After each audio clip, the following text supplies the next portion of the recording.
A report by Parliament's Foreign Affairs Committee said Russian money was undermining Britain's criticism of the Kremlin and supporting what it called a campaign by President Vladimir Putin to subvert the international rules-based system.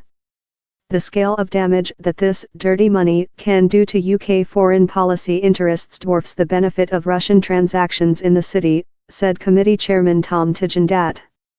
There is no excuse for the UK to turn a blind eye as President Putin's kleptocrats and human rights abusers use money laundered through London to corrupt our friends, weaken our alliances, and erode faith in our institutions.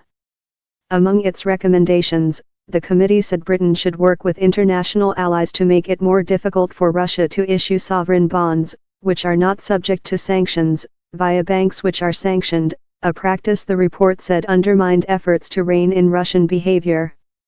Russia has been accused of interfering in the 2016 U.S. election and of a series of cyber attacks around the world. It denies both.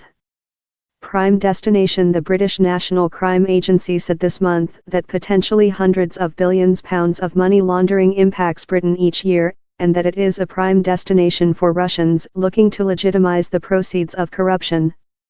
The use of London as a base for the corrupt assets of Kremlin-connected individuals is now clearly linked to a wider Russian strategy and has implications for our national security, the committee report said. After convincing dozens of countries, including the United States, to expel Russian diplomats in response to the use of a nerve agent on British soil in March, Britain has promised further measures to tighten sanctions against Russians. But the committee said more needed to be done domestically to tighten sanctions on individuals and at an international level to close loopholes that allow Russia to issue sovereign debt with the help of sanctioned entities.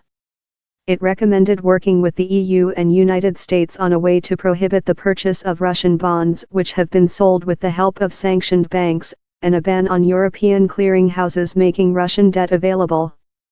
The size of London's financial markets and their importance to Russian investors gives the UK considerable leverage over the Kremlin, the report added.